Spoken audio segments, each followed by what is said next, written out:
loosen my load. I got 7 women on my mind. 4 that wanna own me, 2 that wanna stone me, 1 says she's a friend of mine. Take it easy, take it easy.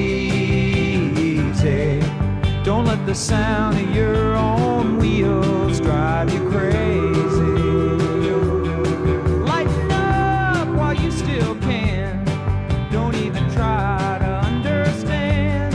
Just find a place to make your stand and take it easy.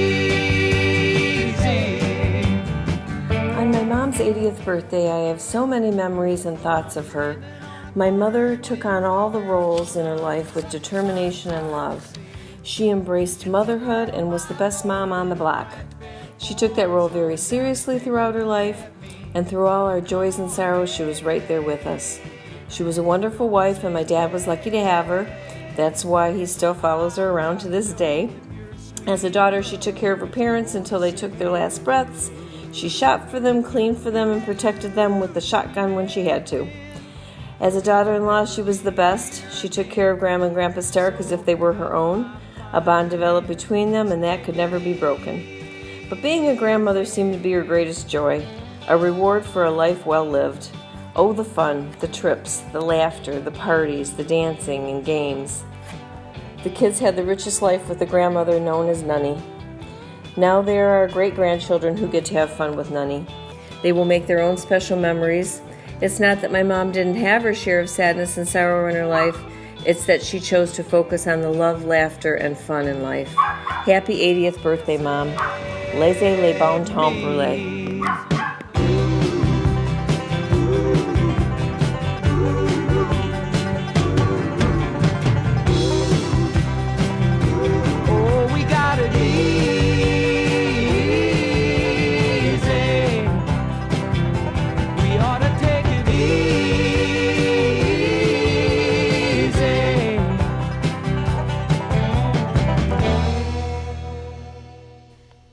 This is Carrie, and I have 2 favorite memories of Nunnie, although it's very hard to pick just 2, but these are 2 that came to mind. Nunnie's known for being very funny and very social and for her sense of humor, but my memories are more of just quiet, peaceful time with Nunnie. So the first one is when I was young, I was dying to take piano lessons, and we didn't have a lot of money. Nunnie scrounged it up, not sure how, but there was a young girl who lived about a mile from us who offered piano lessons, probably reasonably priced, in her basement. So I'm gonna say we went on Saturday morning, and we took a nice walk down. It just was very nice, very quiet. We'd walk down there. In the winter months, though, it was very cold, but we would just bundle up, walk the mile down to the piano lesson. I'm sure my mom waited there. And on the way home, we would pass a Jack in the Box. And I especially remember in the winter months how cold it would be, and by that time we'd be getting hungry. So we'd stop into the Jack in the Box. I'm going to guess my mom got a coffee. Sometimes we split a fish sandwich, I think. But it was just me and Nunnie, so it was our alone time, and it just a very nice memory of the sacrifice. We would walk, and it would be cold, and she would scrounge up the money for the fish sandwich. But so good to me. Monday morning. Obviously, over my 25 years of life, I have a lot of memories with Nunnie, like going to the dollar store when we were young and being allowed to buy like 3 or 4 things to play with for the weekend, or sleeping with all of my cousins in Nunnie's bed after watching The Sixth Sense and being terrified, or moving out of her house in Dearborn Heights to Fenton. But one of my favorite memories of Nunnie is the time that we went to Scotland and Ireland together. And while there's tons and tons of specific memories from that trip, the trip as a whole is something that I'll always cherish because it was a time for me and Nunnie to both do and see new things that we hadn't experienced before, and we got to do that together. And we got to visit really cool places and castles and take lots of really cool pictures and meet really cool people, and that's something that I'll always cherish. When it comes to my Nunnie, I have too many favorite memories to count. Rather than listing them all here, I will just say, Nunnie, happy birthday, and here's to 80 more. Love, your grandson, Anthony.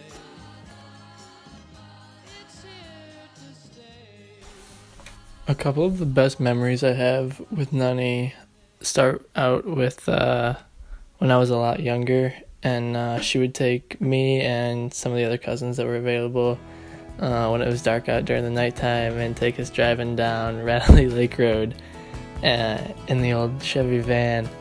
And now we drive all crazy and act like we were getting attacked or something by wild animals or whatever, and it was always very fun. And the kids loved it and I loved it, and that was a great memory I had way back when. Another favorite memory of mine was when me, Nunnie, Brogan, Jack Rodriguez, and Aunt Sue went to Colorado, and we were in this Mexican restaurant, and we were the only ones in there, and they were playing this Mexican music, and Nunnie stood up in the restaurant by herself and started doing the Mexican rain dance, and we didn't know what was going on, but it was funny, and it was definitely a memory that lasted with me. My favorite memory of Nunnie is back when we lived in South Lyon on McKeon Court. We were having a big family party over there. So Nunnie and all the kids and the cousins went walking down McKeon Court, and back down by Miguel's house, Nunnie found a dead, flat gardener snake, and she picked it up and put it around her neck and walked all the way home with the dead snake on her neck. I like to play with Nunnie, and I like to play game hide and seek. Lily, what do you like to do with Nunnie? Play hide and seek. Anything else, girls? And I like to play dress up with Lily and Nunnie. Say I love you. And I love you. Happy birthday. Happy birthday. Hello everyone, Lee here. So I have so many wonderful memories with Nunnie, but two stick out to me the most. One, when I was a lot younger, Nunnie was living in her house in Dearborn Heights, and on our way home from one of the many dollar store trips we made, we were in the driveway singing Aretha Franklin, Respect, and we were suck it to me, suck it to me, suck it to me in the driveway with the volume all the way up, and all of a sudden we hear a knock, knock, knock on the window. It was one of the salespeople or somebody around the neighborhood knocking on the window to see if we were okay. Oh, that was so fun. And then fast forward quite a few years, my freshman year in college, I think I had to write a paper on a lifetime. So I interviewed Nunnie, and it was awesome to get to hear her life story from her. It was the first time I had heard it, so it was truly wonderful. I really, really enjoyed that. But yeah, those are two of my most favorite moments. Nunnie, I love you. Happy birthday. You are a strong woman. I wouldn't be the gal I am today without a strong, independent Nunnie like you. Mwah. Love ya.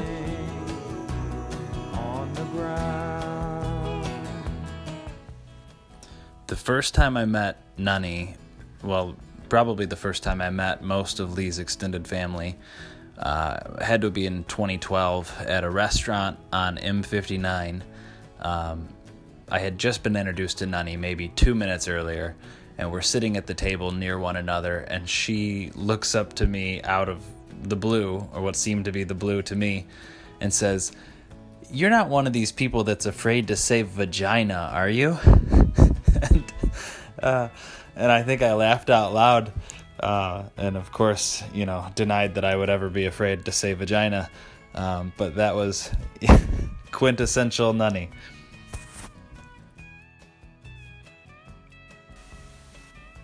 My favorite memory of Nunnie is when she would come over every Thanksgiving morning, and it was early before my sisters were awake, so I would have some alone time with Nunnie, and she always let me help her stuff the turkey, and then we would watch the Thanksgiving Day parade together, and we'd always look for those Mid-American pom-pom girls.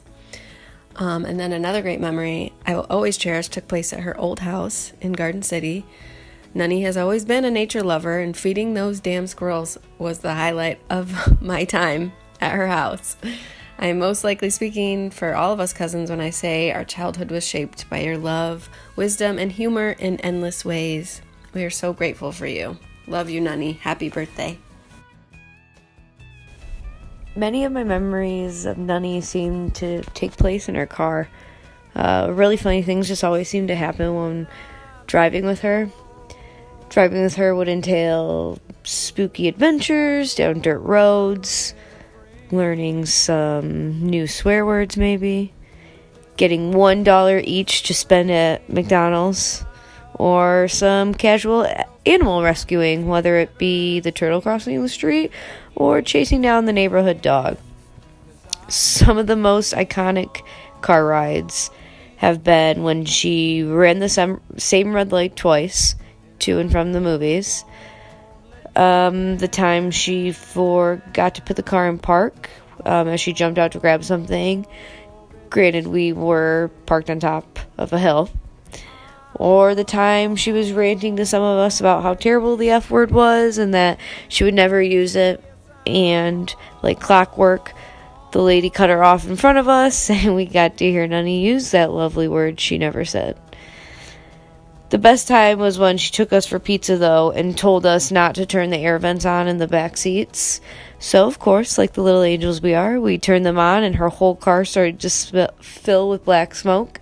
And it was one of those I told you so moments, though we were all dying laughing.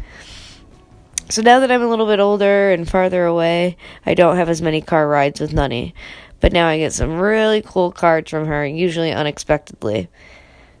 For instance, she sent me one when I first moved to Kalamazoo, and I keep it hanging in my house. It's just her with a hairnet on, and on the back it says, "Love, Martha Stewart." So from car to card, my memories of Nunnie have usually involved lots of laughter and a really good time. Hi Nunnie, I'm in the Mexican restaurant bathroom right now. Just want to say happy birthday. I know it's a little bit late, but definitely one of the best things that I learned from you is how to be a better gentleman, how to treat people better, and how to better myself from it. Definitely one of my favorite memories would be when you would take me and Drew out on the dirt road and get out of the car and start shaking the car and acting like someone was attacking us. Yeah, that was a very traumatizing part of my childhood, but definitely one of the most memorable. So thank you. I love you. We're in the things in my head. We're in Tennessee, and we want to talk about what your 3 favorite lessons you learned. That's your 3 favorite lessons that you taught your kids. Respect. Look somebody in the eye. Learn how to shake somebody's hand. And after this weekend experience, would those still be the same 3? And more. And more. If they told you you would cry, so just look at them and sigh, and know they love you.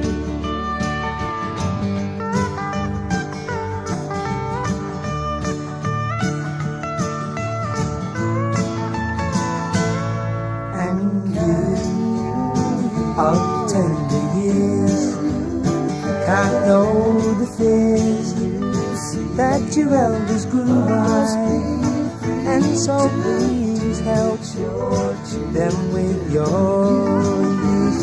They seek the truth before they can die. Teach your parents well. Their children's hell will slowly go by, and feed them on your dreams. The one they picked, the one you'll know by.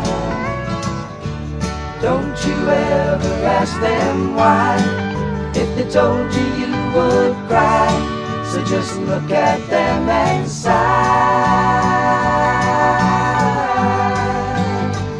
and know they love you. Do you think we're gonna go to States? Oh, most definitely. I watched it. Just a wonderful experience. It was just wonderful. I laughed and laughed so hard that I wet my pants. I'm telling you. It was just so great. By the way, my name